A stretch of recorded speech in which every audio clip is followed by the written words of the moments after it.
Coucou les petits pédestres, une nouvelle vidéo, cette fois-ci on parle de Rimini Édition, encore une fois, je vous en ai déjà parlé 2 fois, cette fois-ci je passe au 3e film de ma collection avec Mutation, un film avec Donald Pleasence que j'avais en VHS quand j'étais adolescent et j'en gardais un souvenir plutôt ennuyeux de ce film et je ne l'avais pas revu depuis. Donc déjà, c'est un film britannique de 1974 en couleur que vous pouvez voir en français ou en anglais sous-titré. Par contre, il faut savoir qu'il y a une petite particularité qui n'est pas spécifiée. La VF des 13 premières minutes du film a été complètement perdue. Et donc, c'est pas marqué nulle part sur cette édition.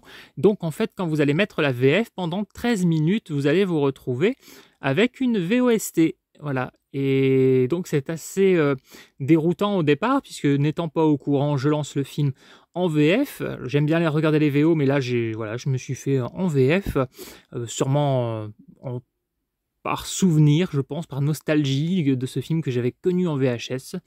Et je ne comprenais pas pourquoi la piste français me donnait de l'anglais, et quand je mettais la piste en anglais, me donnait de l'anglais aussi. Donc voilà, j'ai passé 13 minutes en VOST alors que j'étais sur la piste VF.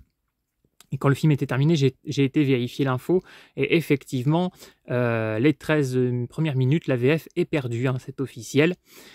Donc voilà, vous le savez, ne vous inquiétez pas donc si votre film commence en VOST.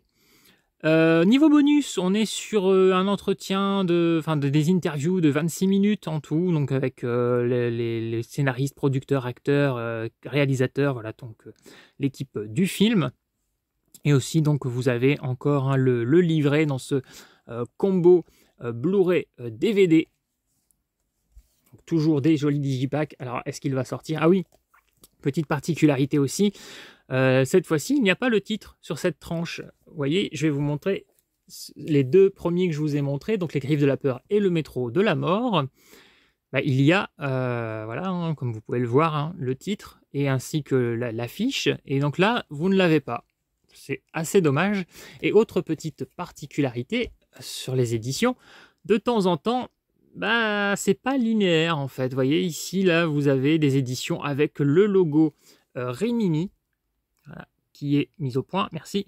Voilà, le logo Rimini qui est visible en haut et des fois, voilà. Ce n'est pas tout à fait linéaire ici, donc parfois de temps en temps ici, donc vous avez toujours Blu-ray DVD, et de temps en temps vous avez un logo de la Universal, etc. qui apparaît aussi. Donc bon, ça c'est du détail, hein, c'est pas très grave, mais c'est juste un tout petit peu dommage. Et donc bah là, ça je sais pas pourquoi, c'est pareil, ça c'est dommage, hein, ça donne l'impression qu'il y a un petit relâchement, hein, de la part de Rimini, mais bon, comme c'est une partie qui est cachée, bon, c'est pas très grave. Mais c'est juste que ça me fait toujours m'interroger. Mais tu vas descendre, oui. Ah, voilà. Donc, Mutation. Alors que j'ai eu 9 hein, sous blister. Donc, à une douzaine d'euros. Pareil, sur Vinted. Vous entendez un peu de bruit parce que j'ai oublié de fermer ma fenêtre. Donc voilà, avec le combo Blu-ray DVD comme à chaque fois. Bon, vous le savez, mais je vous le montre toujours pour vous le prouver. Il n'y a hélas pas d'image derrière les disques. Ça, c'est vraiment un petit détail dommage. Je vais peut-être le dire à chaque fois, mais bon. Voilà, qui sait, peut-être Rimini m'entendra-t-il. Mais bon, est-ce qu'ils vont changer leur... je pense pas. Hop. Donc, de la chlorophylle dans les veines. Alors, du coup, je l'ai revu, hein, donc je vous disais, j'avais trouvé ce film assez ennuyeux. J'en gardais en tout cas un souvenir ennuyeux. Et en fait, il n'est pas si mal que ça. Je l'ai mieux aimé que Le Métro de la Mort. Il y a un beau potentiel. Le film ne va pas forcément à 100% au bout. Il y a des petits moments de relâchement, hein, il y a des petits moments d'ennui léger. Mais ça va, c'est pas mal, il y a des choses intéressantes.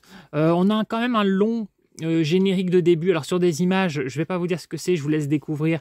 Je vais juste vous dire qu'il y a du time-lapse, quelque chose que j'aime beaucoup, moi qui m'hypnotise un peu. Mais j'ai l'impression que c'est aussi... Alors, est-ce que c'était vraiment une vision artistique ou est-ce que c'était pour grappiller quelques minutes de métrage? Parce que c'est quand même assez long, hein. Il me semble qu'il y a à peu près 5 minutes de générique.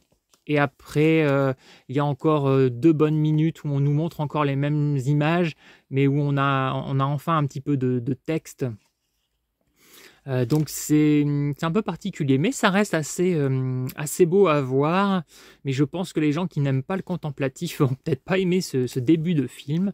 Et ensuite, on est sur une série B qui lorgne un petit peu, hein, du côté de l'île du Docteur Moreau, un petit peu au niveau du thème avec les mutations.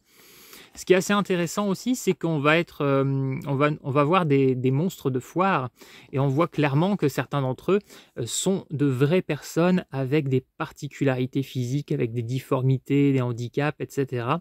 Ce qui peut du coup donner lieu à des petites scènes assez marquante. Je ne vais pas vraiment vous spoiler puisque vous avez vu la vignette. Il y a par exemple quelqu'un qui sait sortir ses yeux de ses orbites, chose qu'on a déjà vue, hein, dans des émissions parfois à la télévision. Donc il y a quelques petites personnes au casting comme ça qui ont des particularités. Ça donne une aura assez particulière au film. C'est pas mal. Par contre, voilà, on va dire le héros méchant, le difforme principal, ouais, il est pas mal, mais peut-être moins intéressant au final que les autres. Du coup, c'est un petit peu dommage que ce soit lui le principal, mais le film en lui-même est plutôt agréable. Voilà, quelques petites longueurs malgré tout. Le film n'est pourtant pas très long, mais ça reste une petite série B correcte. Je m'attendais, je l'ai regardé en me disant, bon, peut-être que je vais m'ennuyer, donc j'attendais d'être dans le bon état d'esprit. Et au final, non, il est beaucoup mieux que le souvenir que j'en avais. Donc voilà, pour l'instant, hein, dans cette collection, donc je vous ai déjà présenté Les Griffes de la Peur, Le Métro de la Mort et Mutation. Pour l'instant, mon préféré, ça reste Les Griffes de la Peur. Et celui que j'aime le moins, Le Métro de la Mort. Donc Les Griffes de la Peur, j'ai vraiment bien aimé ce film. Métro de la Mort, moyen moins. Et Mutation, je dirais moyen plus pour l'instant. En sachant que, voilà, que ce reste des films, même quand c'est un peu moyen, bah, ça garde toujours un certain charme. On a ce casting, hein, Donald Pleasence, on a cette atmosphère de série B, le fantastique, voilà, de la nudité gratuite, tous les ingrédients, hein, auxquels on est habitué dans ce genre de film, et qui font quand même plaisir, je trouve, voilà, qui créent une aura. Enfin, moi, ça me rappelle, voilà, tous ces films que j'ai découverts quand j'étais môme. J'ai commencé à regarder des films de genre assez jeune, souvent en cachette. Mais du coup, voilà, ça fait partie je sais pas, il y a une atmosphère, un parfum, quelque chose, quand je regarde ce genre de film. Ça me renvoie au seul bon moment de mon enfance, qui étaient les moments où j'étais seul chez moi à la maison, que je regardais des VHS en secret, des films de genre. Voilà, voilà. Dites-moi si vous aussi, vous avez grandi avec ce genre de film, si pour vous, il y a comme un parfum, même quand vous voyez qu'il y a un film qui est assez moyen, vous l'aimez quand même parce que vous y avez un attachement, parce que, voilà, vous remarquez des codes, des choses avec lesquelles vous avez grandi et que vous aimez.